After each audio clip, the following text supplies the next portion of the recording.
What's going on, everybody? Mortem here, this time bringing you the games I've enjoyed the most so far in 2023, as we are getting pretty close to the year being halfway over already, and the next few weeks being packed with other games releasing and everything. I thought it'd be nice to take a minute and talk about some of the games that released this year that I particularly enjoyed, though I will admit that I snuck one older title in there that I only recently reviewed this year, but 2023 as a year has so far been, I would say, pretty big for games, especially following a couple years of very slow releases for the most part. But while many games that have released recently have had, I would say, pretty major technical issues, nonetheless there were a few games here that I had a lot of fun with, and I wanted to highlight those as we move into the back half of the year and the sort of news cycle kind of ramps up as we see a couple showcases about to land, etc. So with no further ado, let's actually dive into this thing and talk about it a little bit. First up on the list we have Hogwarts Legacy. Like a lot of people, I enjoyed this one a lot, and while I don't think the game nailed every aspect it could have, it was nonetheless a lot of fun to play, especially the combat once you get the combos and everything going. But I would say the best thing for me was seeing something that I really enjoyed in my childhood be brought to a sort of full realization as a video game, as most Harry Potter video games were very bad. But overall, I'd say it's a game that got the most important aspects right, which is why it did so well critically. However, while it was broadly very enjoyable, I do wish you had had some actual consequences for your actions, because to me that's probably the biggest thing I think that game is lacking. But otherwise, it was a lot of fun, and I enjoyed it a lot, which brings us to our next title, which was actually Octopath Traveler 2. The follow-up, of course, to the original Octopath Traveler. However, story-wise, they're fairly separate. But either way, this is a JRPG that sees us taking on the roles of 8 different travelers, whose stories we can unravel, and ultimately they all come together to form a cohesive ending to the title. And what I enjoyed the most about this game was actually exploring the world, as each of your travelers gets a set of path actions which allows them to interact with both citizenry and the environment a little bit, such as being able to mug certain people or steal things from them, talk them up, etc. And a lot of those actions can open up different options for gameplay or more interesting solutions to a particular problem, and that on top of a relatively competent turn-based system with some challenging fights, especially towards the end. The super boss Galdera can rot in hell, but even that is on top of expanding and adding systems on top of what was already available in the first game, all of which made for a title that I think really showed that that format and style of game really still has new places it can go and things to offer, and I really enjoyed it as a result. That does bring us to our third entry, and this is actually a bit different with Showgunners, a TRPG that is more or less a version of Running Man that sees us taking on the role of a contestant on a game show in a future cyberpunk dystopia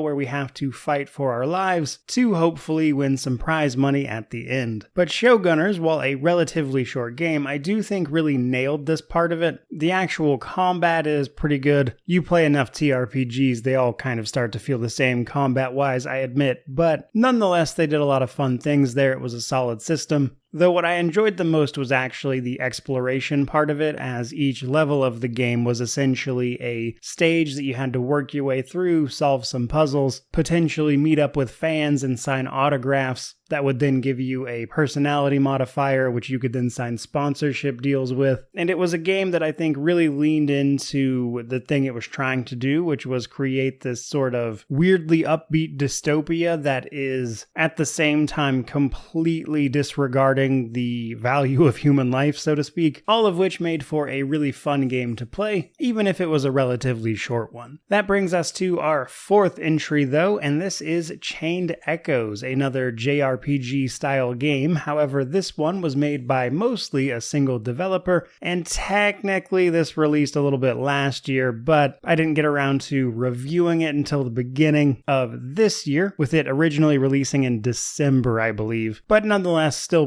pretty much a new release. Chained Echoes, though, is, I would say, a game that takes the best parts of a lot of the games that inspired it and turns it into something relatively unique. And the fact that it was made mostly by one person person I think makes that even more impressive, especially since it had a story that kept me guessing pretty much until the end. If anything, the story might have been trying to do a little too much, but for the most part I think it worked. But much like the story constantly twisting and turning, I think Chained Echoes is a game that tries to give you a large variety of things to do and extra content to see, and I think you can tell it was made by somebody who really understands what made a lot of games in that genre great, and as a result, outside of the crystal system, which is a sort of gem socket system, not really being fun to engage with at all, it was otherwise a game I really enjoyed playing, though that does bring us to our final entry, and this is the one that was a previous release that I personally only got around to playing this year, which was actually Kingdom Come Deliverance. A game that puts you in the role of a medieval peasant, more or less, though technically we're a blacksmith's son, but ultimately we see us go from our relatively lowly and carefree lifestyle to being thrust into a world that is very much so out to kill you, and if you're willing to get past some of the clunky systems that play, it is an incredibly immersive experience that I would say really puts an emphasis on Henry, our character, actually learning and growing as a person in some ways, which results in us actually being competent at various things. Though, that said, we can choose a slightly darker route and go the more thief-assassin road, but even that involves actually going after enemies at night and not just walking into enemy camps in the middle of the day, and there's all sorts of systems to support this, like the light of all your various armor, alongside stats based on how clean our character is, if we've had a bath recently, that type of stuff. And while it can feel a little overwhelming, the more you play the game, the more you get perks and things to manage all this stuff, and it is a game that is very layered in that way. And while I'd say it's certainly not for everyone, if you're willing to get past that stuff, you can have a really immersive experience with an RPG here in a way that I think a lot of games don't really try to replicate anymore. And while it certainly had a few problems, I think overall it's a really great game, which is obviously why it's on this list. But I think that is going to do it for today. That has been the games I've enjoyed playing the most so far in 2023, but I'd love to know what you're playing, the games you've enjoyed the most, though I'd also love to hear about what games you're also looking forward to this year, which of course means to like, comment, subscribe, all that YouTube jazz. But truly, just thank you so much for watching. I really do appreciate it. May you wander in wisdom and have an amazing day.